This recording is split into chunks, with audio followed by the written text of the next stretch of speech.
Comment utiliser son entreprise pour investir dans l'immobilier et lever de la dette? Je vais vous expliquer tout ça aujourd'hui dans cette nouvelle vidéo, puisqu'on a énormément de blocages qui sont dus de la part des auto-entrepreneurs, des dirigeants d'entreprise qui nous disent j'ai pas 3 ans de bilan donc je ne peux pas investir dans l'immobilier, et c'est totalement faux. On l'a fait avec Val, on l'a fait quand moi j'étais en création d'entreprise et Val était en auto-entreprise. On a investi aussi ensemble en société avec un seul bilan. Donc du coup, tout ça c'est possible, et j'ai invité aujourd'hui avec nous Cassandra qui est une copine et entrepreneur, et je lui ai dit prépare-moi toutes tes questions et je vais répondre à tout ça, et c'est des questions qui nous reviennent au quotidien, donc restez jusqu'à la fin parce que on vous expliquera justement le montage qu'il est nécessaire de mettre en place pour pouvoir investir. Coucou Cassandra. Coucou Sophie.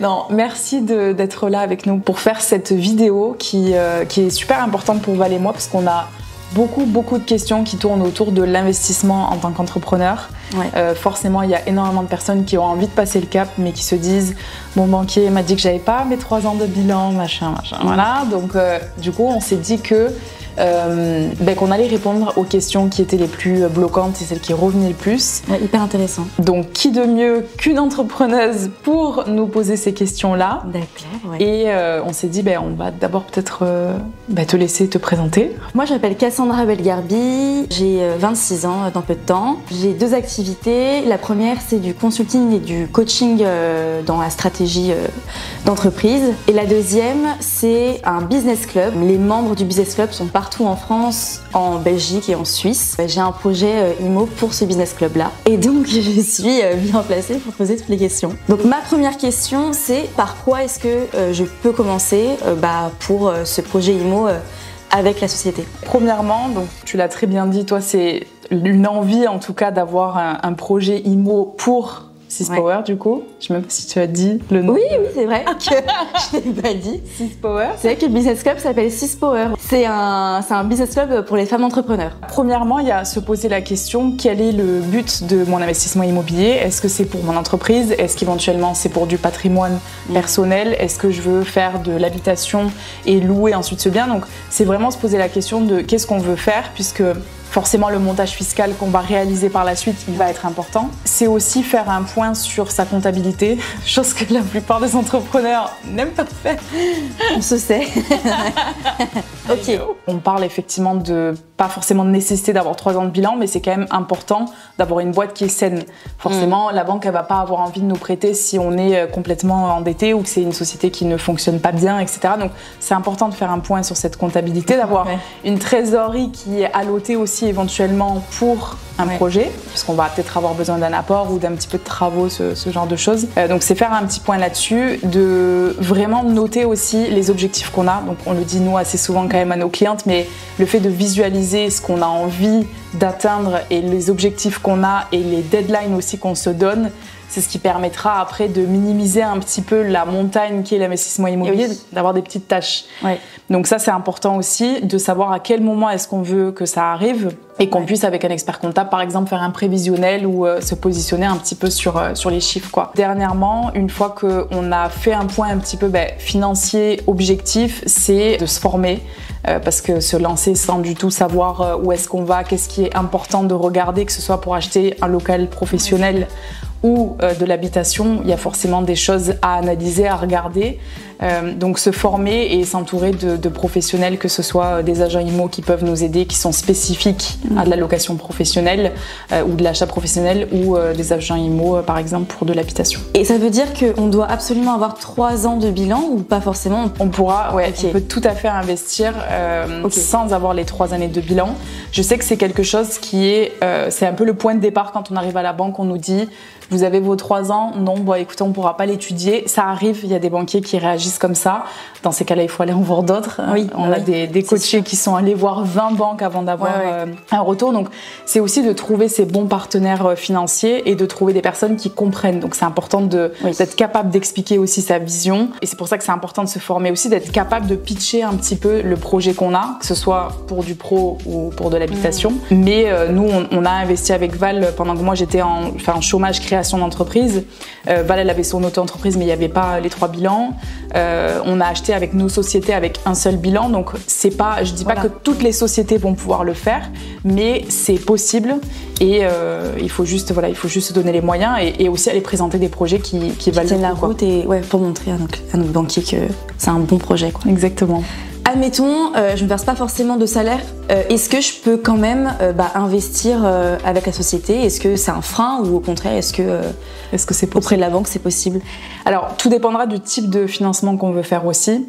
Forcément, il faut comprendre, et c'est aussi pour ça que la banque elle parle souvent des 2 ou 3 ans de bilan, c'est qu'elle a besoin de s'assurer que la société, elle est viable, qu'elle est capable de supporter certaines charges essentielles au fonctionnement de la boîte. Et en fait, le salaire d'un dirigeant est essentiel aussi. Forcément, on a besoin d'en vivre. Alors même si on dit oui, mais je me verse peut-être des ICA ou je vis en partie sur mon entreprise, etc., ou j'ai d'autres revenus à côté, peut-être. Mais la banque, elle a besoin de voir qu'il y a une certaine stabilité financière au sein de l'entreprise. Donc, je conseillerais quand même de se verser un salaire, même s'il n'est pas très important. Il vaut mieux verser un petit salaire et éventuellement aller en croissance. On sait que ça représente des charges, on sait que ces cotisations, elles coûtent cher et c'est assez lourd. Mais si ça permet de lever de la dette derrière et d'utiliser ce levier bancaire, personnellement, oui, ça vaut le coup de payer ça. Okay. C'est la contrepartie pour pouvoir investir. Si on veut investir dans du professionnel à 100%, donc si c'est pour des locaux, si c'est pour un entrepôt, peu importe, il se peut que la banque accepte tout de même un financement puisqu'on a besoin de ce local-là ou de cet entrepôt-là pour l'activité de l'entreprise.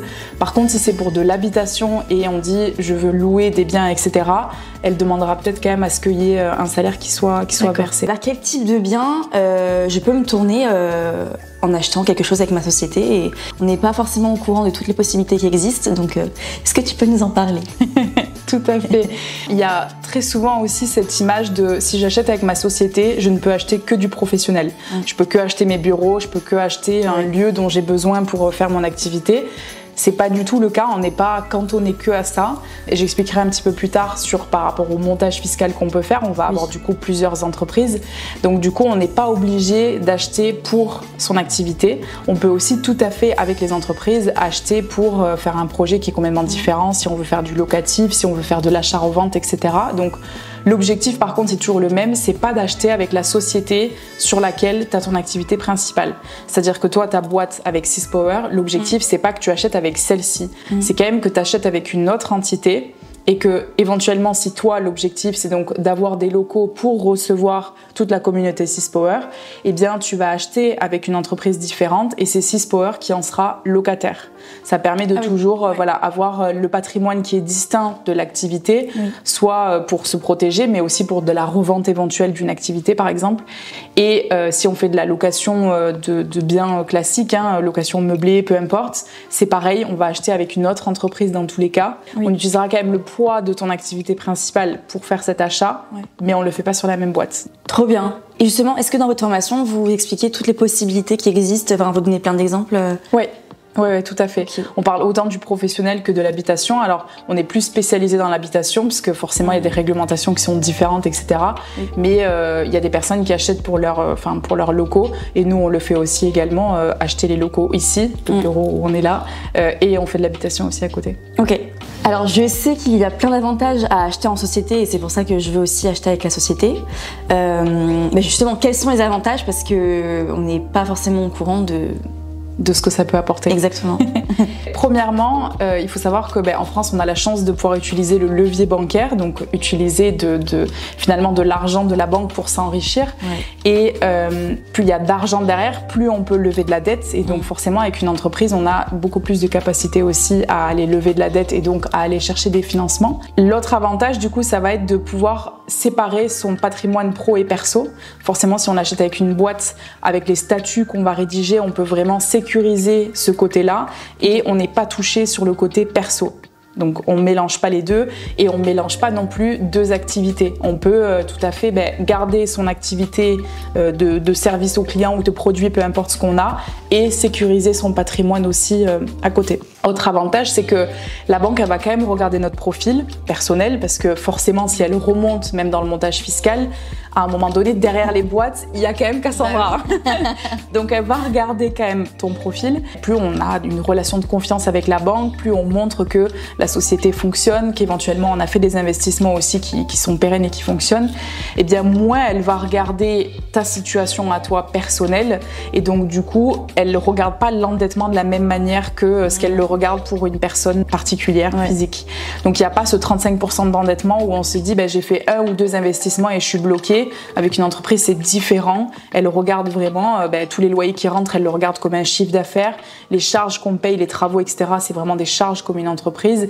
Et donc, il y a cette distinction aussi qui se fait, qui est très intéressante. Ensuite, on a aussi un avantage qui est vraiment majeur sur le montage fiscal, c'est ce qu'on appelle la convention de trésorerie. Donc, c'est-à-dire que si on a ce montage fiscal précis où toutes les entreprises sont montées sous un groupe, sous une holding, on va pouvoir faire fluctuer l'argent, se prêter de l'argent entre sociétés en toute légalité. Et donc ça veut dire que si tu as une entreprise qui fonctionne bien, qui a un petit peu de trésorerie et que tu as envie ou besoin de te prêter de l'argent à une SCI par exemple pour faire un apport à la banque, pour acheter des locaux, pour acheter un immeuble, etc., eh bien tu peux tout à fait prêter cet argent, t'es pas obligé de le sortir. On sait à quel point ça coûte cher de sortir de l'argent d'une boîte, que ce soit sous forme de dividendes, que ce soit en se versant un salaire, etc. Donc du coup on a vraiment la possibilité de se prêter de l'argent et les taux d'intérêt auxquels tu prêtes, au final que tu les payes ou pas, c'est ta boîte. Donc ça dans tous les cas ça te revient. C'est quand même très très intéressant. Trop bien, ok, trop bien. Et donc ça veut dire, si je reviens sur l'importance d'avoir une bonne relation avec ses banquiers, il faut justement entretenir la relation avec les banquiers et bien choisir sa banque. Ça c'est très important de prendre le temps d'aller faire des rendez-vous et déjà de d'abord expliquer un peu la vision qu'on a pour sa boîte. Surtout là on parle du coup à des entrepreneurs qui ont des entreprises qui sont relativement jeunes, donc on n'est pas en train de parler à des personnes qui ont déjà 10 ou 15 ans d'entreprise. Donc c'est important d'avoir une banque qui a envie d'accompagner des jeunes entrepreneurs, qui comprend cette vision et qui dit ok, moi j'y crois en ce projet, je vais y aller avec toi. Donc déjà on aura cette dynamique un peu d'expansion et de j'ai envie de me développer et je suis ok, je te suis.